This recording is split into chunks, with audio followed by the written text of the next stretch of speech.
ভোটগণনালৈ কেইটামান ঘণ্টা থকা অৱস্থাত শিৱসাগৰত অখিল গগৈৰ বিস্ফোৰক সংবাদমেল। ভোটগণনাৰ সময়তে 200 যুৱকৰ দ্বাৰা অখিল গগৈ হত্যা কৰোৱাৰ ভয়ংকৰ ষড়যন্ত্ৰ ৰচাৰ অভিযোগ বিজেপি প্ৰাৰ্থী কুশল দুৱাৰীৰ বিৰুদ্ধে।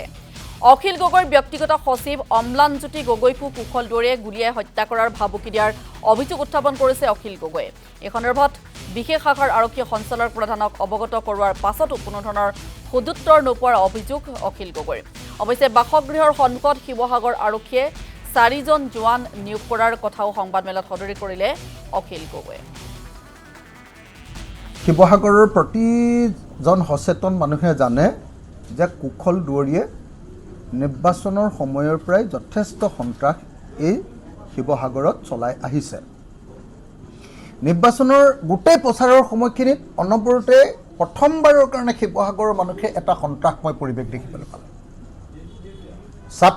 কৃষক মুক্তি সংগ্ৰাম সমিতিৰ সদৌ অসমৰ সম্পাদকক ইয়াত আক্ৰমণ কৰি আহত কৰি দিয়া হ'ল। মহিলাৰ ওপৰত পুৰুষৰ দ্বাৰা আক্ৰমণ কৰা হ'ল।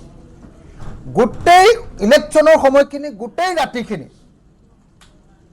বিজেপিয়ে কুশল দুৱাৰীয়ে যি সন্ত্ৰাসময় পৰিৱেশৰ সৃষ্টি কৰিলে সেইটো শিৱসাগৰৰ ইতিহাসৰ প্ৰথম ঘটনাৰূপে পৰিগণিত হৈছে। যে শিৱসাগৰত কুশল দুৱাৰীয়ে স্পষ্ট ভাষাৰে কৈছে যে এইবাৰ ৰাইজৰ দলৰ সভাপতি আৰু তেওঁৰ প্ৰতিদ্বন্দ্বী প্ৰাৰ্থী অখিল গগৈক তেওঁ হত্যা কৰিব। আৰু এইবুলিও তেওঁ স্পেচিফাই কৰি দিছে যে কাউণ্টিঙৰ দিনা, ভোট গণনাৰ দিনা অৰ্থাৎ 4 মে তাৰিখৰ দিনা 200 যুৱকে আক্ৰমণ কৰি মোক হত্যা কৰোৱাব। শিৱসাগৰত কাউণ্টিঙৰ দিনা কুশল দুৱাৰীৰ পোহনীয়া 200 যুৱকৰ জৰিয়তে আক্ৰমণ কৰি কাউণ্টিঙৰ সময়ত, কাউণ্টিঙৰ ৰিজাল্ট দিয়াৰ সময়ত অখিল গগৈক আক্ৰমণ কৰি হত্যা কৰিব বুলি ইতিমধ্যে তেওঁৰ ঘনিষ্ঠ যথেষ্ট মানুহৰ আগত কৈছে। আৰু এই সম্পৰ্কে আমাক বিজেপি দলৰ বহু মানুহে অৱগত কৰিছে।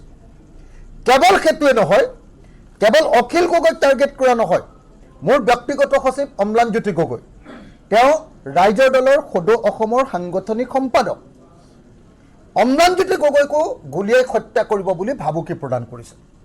গুৱাহাটীৰ এজন সাংবাদিক ইয়ালৈ আহিছিলে অৰূপ কুমাৰ কলিতা বুলি। অৰূপ কুমাৰ কলিতাকো গুলীয়াই হত্যা কৰিব বুলি ভাবুকি প্ৰদান কৰা বুলি মই জানিব পাৰিছোঁ। গতিকে কুশল দুৱাৰীয়ে এটা সন্ত্ৰাসময় পৰিৱেশ সৃষ্টি কৰাৰ কথা আমি সকলোৱে জানো। মই নিজে আপোনালোকক দেখুৱাইছোঁ যে কুশল দুৱাৰীয়ে অকল আমাৰ শিৱসাগৰতে 69জন মানুহক গুলীয়াই হত্যা কৰিছে। তেওঁ চিৰিয়েল কিলাৰ, তেওঁ অসমৰ ইতিহাসৰ আটাইতকৈ ডাঙৰ গুপ্তঘাতক। সেই গুপ্তঘাতকে অপেনলি ঘোষণা কৰিছে যে এইবাৰ অখিল গগৈ গুলীয়াই হত্যা কৰিব। হীৰেণ নাথক মই এই সম্পৰ্কে কমপ্লেইন দিলোঁ। কালি 3য়খন কমপ্লেইন দিলোঁ।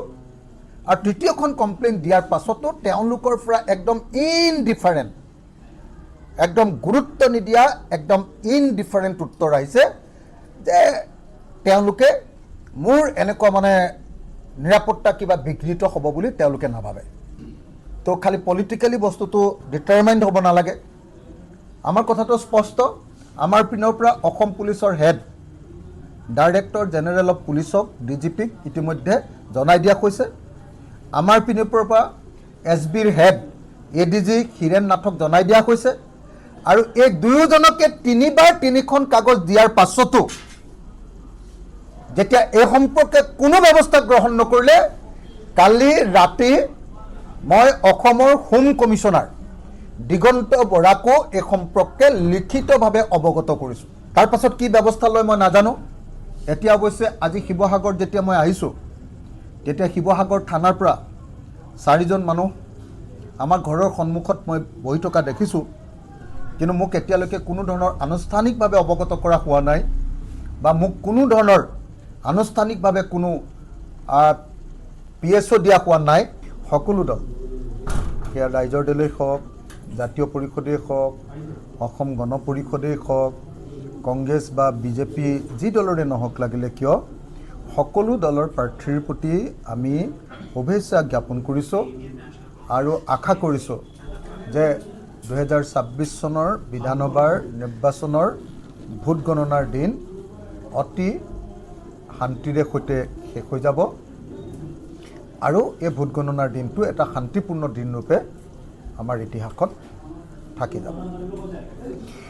এতিয়া কথাটো হ'ল যে আমি বিৰোধী পক্ষই আশা প্ৰকাশ কৰিছোঁ যে 2026 চনৰ বিধানসভা নিৰ্বাচনত আমি বিৰোধী পক্ষই চৰকাৰ গঠন কৰিব পাৰিম। কাইলৈ যি ফলাফল আহিব সেই ফলাফলত আমি ভাবোঁ যে 70খন আসনতকৈ অধিক আসন লৈ আমি বিৰোধী ঐক্যমঞ্চই চৰকাৰ গঠন কৰিবলৈ সক্ষম হ'ম। এইটো হ'ল আমাৰ প্ৰত্যাশা আৰু এই প্ৰত্যাশাৰ মূল কাৰণটোৱে হ'ল যে এইবাৰ জনগণে সম্পূৰ্ণৰূপে পৰিৱৰ্তনৰ কাৰণে ভোট দিয়া আমি দেখিবলৈ পাইছোঁ।